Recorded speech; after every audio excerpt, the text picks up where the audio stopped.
മുഖ്യമന്ത്രിയുടെ മകൾ വീണ വിജയൻ ഉൾപ്പെട്ട മാസപ്പടി കേസിൽ വാദം നടന്നില്ല, വീണ്ടും മാറ്റി ജൂലൈ 7 പരിഗണിക്കാമെന്ന ഡൽഹി ഹൈക്കോടതി. സമയക്കുറവ് മൂലം വാദം കേൾക്കാൻ സാധിക്കാത്തതിനെ തുടർന്ന് ഹർജികൾ ജൂലൈ 7 മാറ്റുകയായിരുന്നു. കഴിഞ്ഞ ജനുവരി 12 കേസ് ലിസ്റ്റ് ചെയ്തെങ്കിലും സമയക്കുറവ് കൊണ്ട് പരിഗണിക്കാനായിരുന്നില്ല.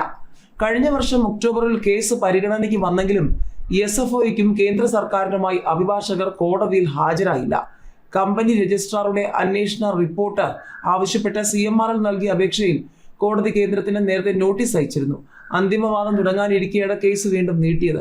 ജൂലൈ 7 കേസ് പരിഗണിക്കുമ്പോൾ അന്തിമവാദം തുടങ്ങാനാണ് സാധ്യത.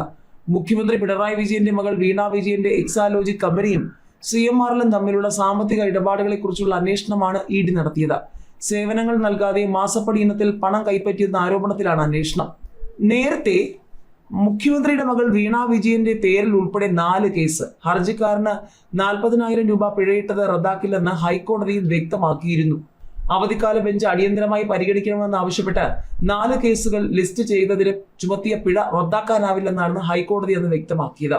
ഓരോ കേസിനും 10,000 രൂപ വീതം 40,000 രൂപ ഹർജിക്കാരനായ MR അജയൻ അടയ്ക്കണമെന്നും ഇത്തരം കാര്യങ്ങൾ ആവർത്തിച്ചാൽ ഇനി പിഴ 10,000 രൂപയിൽ നിൽക്കില്ലെന്നും ബെഞ്ച് വ്യക്തമാക്കിയിരുന്നു. അവധിക്കാല ബെഞ്ച് കോടതി ചെലവായി വിധിച്ച 40,000 രൂപ കേരള ലീഗൽ സർവീസ് അതോറിറ്റിയിൽ അടയ്ക്കണമെന്നും കോടതി നിർദ്ദേശിച്ചിരുന്നു.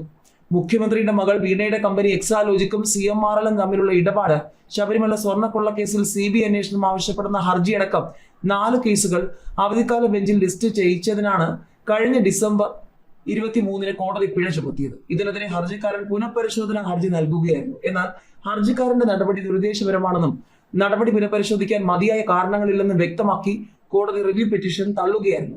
കോടതി അവധിക്ക് ശേഷം ചേരുമ്പോൾ ജനുവരി 21 പരിഗണിക്കാമെന്ന് തീരുമാനിച്ചിരുന്ന കേസുകളാണ് പിന്നീട് അവധിക്കാല ബെഞ്ചിൽ ലിസ്റ്റ് ചെയ്യിച്ചതെന്ന് പിഴ ചുമത്തിയ വേളയിൽ കോടതി ചൂണ്ടിക്കാട്ടിയിരുന്നു. ഒരു കേസിനു ശേഷം ഹർജിക്കാരന്റെ അഭിഭാഷകരും കോടതിയിൽ ഉണ്ടായിരുന്നില്ല. അവധിക്കാല ബെഞ്ച് ചേരുന്ന അടിയന്തര പ്രാധാന്യമുള്ള കേസുകൾ പരിഗണിക്കാനാണെന്നും ചൂണ്ടിക്കാട്ടിയായിരുന്നു കോടതി പിഴ ചുമത്തിയത്.